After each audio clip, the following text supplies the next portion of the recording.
In today's episode, we start off with a bunch of silly season stuff here, and it revolves around revolves around the number 2 and the 21. Obviously, the 2 for Team Penske and the 21 for the Wood brothers. So, as we kind of expected, Brad Keselowski departing that seat and going over to Roush Fenway Racing for the driver/co-owner role. We've known about that for a couple of months now, but it was to be determined on who would take the seat and what number would they be driving if somebody did take that vacant seat left by Brad Keselowski. And now we know it is officially Austin Cindric, the defending Xfinity Series champion, trying to go back-to-back, of course, running the full season down there as well for Team Penske. And he's going to be taking over the number 2. Ryan Blaney will not switch over there. He is going to be staying in the number 12. Joey Logano, of course, staying in the 22. Austin Cindric becomes the newest addition to the Team Penske lineup.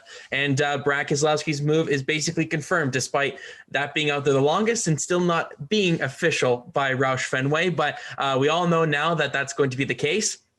Discount Tire will sponsor Austin Cindric for next season, and I'm sure he's going to get a couple of sponsors with Menards as well. And Discount Tire will also sponsor the 12 car in 2022 for a partial schedule. And then also just a little bit of a wrinkle in this whole thing. Team Penske did want to sign Brad Keselowski. They did want to re-sign him, re-up him, of course, just on a 1-year contract after last season. And Brad was simply looking for an ownership stake in Team Penske. Roger Penske was not unwilling to meet that demand, and hence Brad Keselowski's move. And you had to fill it with Austin Cindric, who was previously expected to drive the 21 car, with Brad Keselowski expected to stay, of course, with Team Penske, but that is no more. They're going to move him right up to the big stable for next season, and then that leaves a vacant 21 spot. But before we get into the Wood brothers, let's break down the Austin Cindric move here, Kyle. This is the more simplistic one, the more expected move of the two that we're going to discuss today, but nonetheless, Austin Cindric coming over to Team Penske in 2022. Yeah, and this is the expected part of the announcement. When it became known that Brad Keselowski would be leaving to go to Roush Fenway Racing as a part owner, part driver, we knew that essentially it was going to be Austin Cindric stepping into this spot because there was no big name free agents outside of Brad Keselowski. If there was a big name that was potentially available, then maybe Penske would have tried to go and swing for the fences and bring in another top level driver, an elite level driver into that number 2 car, kind of bridge that gap to Austin Cindric. But with nobody like that available, nobody in-house kind of other than Austin Cindric, and Austin Cindric already being an Xfinity Series champion for Team Penske, having his father be in such a big role in Tim Cindric on the IndyCar side of things, everything taken into account and already being lined up for that Cup Series ride for next season, it just made so much sense to put him in this seat right away. He was going to end up in this seat eventually anyways, and was kind of made that known essentially when Roger Penske says that they wanted to bring Brad back for 2 to 3 more years. And you think about a timeline of Cindric with the Wood brothers 21, for example, 2 to 3 years, and then go to that car. Like, you can read between the lines. So you can see why Brad ended up making these decisions. He wanted to set himself up for when his driving days are done by getting an ownership stake. It was always going to be a long shot to get that with Team Penske, although he did have a lot of cachet built up with that team. It just wasn't something that was really going to be all that realistic. So goes elsewhere, finds that role that he wanted with Roush Fenway, which, as you mentioned, still isn't official. And the door opens for Austin Cindric. So a great opportunity for Cindric, getting that Cup Series experience in a couple of races this year, stepping into Team Penske for next year. I don't really know what the expectations will be for him next year. We've seen rookies and elite level ones like Cindric is struggle in their first year. We saw Cole Custer win a race and kind of, I won't say fluke his way into the playoffs, because he did win that race fair and square. He won it on a great restart at the end, took advantage of some other people jostling for position, and then he got in based off of the system, but he wouldn't have made it in on points. And we haven't seen a rookie driver do that since Chase Elliott. So don't know what the expectations will be, especially with a new car coming in. There's going to be a lot of question marks. Might actually help him as a rookie while everybody else is learning the car as well, to be honest. But it makes a lot of sense to put Cindric in that car with Brad Keselowski leaving. Obviously, the number one option would have been keeping Keselowski in-house. Brad decided he didn't want to go that route because of what he wanted to set up for himself past these driving days, because this would have been probably his last big extension, maybe one more after this, given he is 37. Maybe a 2 or 3 year extension brings him to 39, 40. Maybe you can stretch that to one more, kind of like what we've seen with Kevin Harvick, but most likely this was his last big extension. So setting himself up post-driving career, opportunity opens the door for Austin Cindric. And I think this, at least on the side of the announcements today, is the most kind of obvious one, expected one that we were waiting just to happen.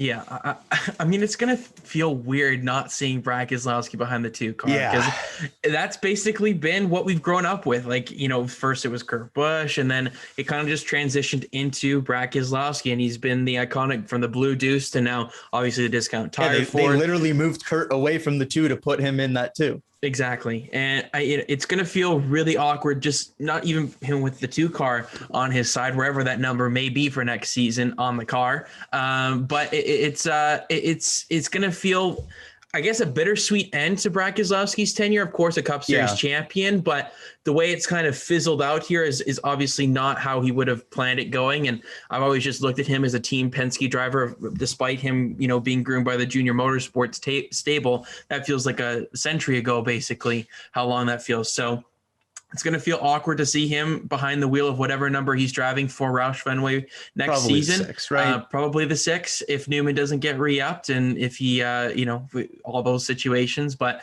and then for Cindric, I mean, when he kind of broke into the sport technically the Xfinity series, I want to go back to when he was driving for the 60 car. That car was cursed. 60 car, right? Yep. And he couldn't finish a race. And I remember like saying out loud, I'm like, man, the people that are driving this 60 car are just not going to go anywhere because they just can't finish the damn race. And both Chase Briscoe and now Austin Cindric are going to be going up to the Cup Series and going to be full time and very good equipment. Yeah, of course, Ty Majeski's the other one there, but it just blows my mind on how much Austin Cindric has grown as a driver over the past 3-4 seasons, and how he was able to step his game up to the next level. And we didn't really see Austin Cindric become this predominant prospect, if you will, until his basically doubleheader weekend at Kentucky last year, where he won the back-to-back mile-and-a-half race because he was always the road course ace. That's where we kind of expected. But now he's starting to really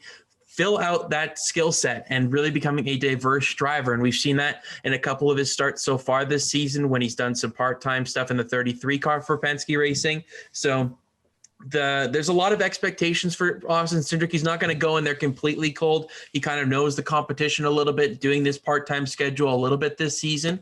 And I think the expectation will probably be for him to make the playoffs. Based off of that equipment, we haven't really seen a rookie come into this high level of equipment in quite some time, I would say. And it's just going to be a big step, lots of pressure on him, but I'm sure that the transition will go smoothly. It may take a couple of seasons, as it usually does for rookies, but I'm pretty satisfied that Cindric has proven me wrong and has really started to hone in his craft. I think he's proven a lot of people wrong. I think so too. Because as you mentioned, with that 60 car, that was just like a meme car, to be honest, back in 2018. But up until, as you mentioned, last year, the doubleheader at Kentucky, he had yet to break through and win a NASCAR race in either the Truck Series or Xfinity Series on an oval. And he goes out, he wins the 2 at Kentucky, and it completely changes kind of the tone of both the rest of the season and kind of his career as a whole. So it's great to see him break through in this way. He's always been a very diverse, a very unique driver in terms of his background, having done global rallycross, being an X Games bronze medalist, having done sports car stuff, having done like F2000, like talented. He's got such a diverse background, which makes him such an interesting prospect in NASCAR. It's going to be great to see him get this opportunity, see what he does with it. But I will say, just as we kind of wrap up on this side of things, there's a level of irony of Austin Cindric as being one of those final Brad Keselowski racing drivers in the Truck Series, being the guy to replace Brad Keselowski just 4 years later for Team Penske. There's definitely some irony to that. But it honestly, if you're looking at it just based off of his last name and everything like that. It's also a situation that you probably could have seen coming. But I've mentioned it a couple of times, the Tim Cindric thing. I don't think that matters in this situation because Austin Cindric has proved himself as a race car driver. This would not, Team Penske is not a team that would be giving him a Cup Series ride based on nepotism or anything like that. Maybe giving him the original opportunities. Sure. A lot of that has to do with the last name and staying in that 2 car, I think, as well. Just getting that number. Yes. Stuff like that, of course. But to deserve a shot like this in the Cup Series based off of everything he's done in the last year and a half, absolutely deserving of it. Yeah, I mean, Brad Keselowski's given 2/3 of that stable over there their Cup Series basically career at this point with how he's groomed them from BKR days and now obviously being very prominent in the sport. So congratulations to Austin Cindric, though, on getting that kind of confirmed and everything like that. And this will be a huge boost in his progression and not having to take those 3 years to really figure out what to do in the Cup Series. Is going to get thrown to the wolves and see what works. And he's going to learn, but with the best of them, Blaney and Logano, I'm sure are going to be good teachers for him, good teammates. And I wouldn't be surprised if Cindric is a very good candidate for the Rookie of the Year battle next season. You would expect him to actually win that, but he probably should. But there's some interesting names that could be in the mix. And I don't know. We're talking about the 2 Penske car here. I know.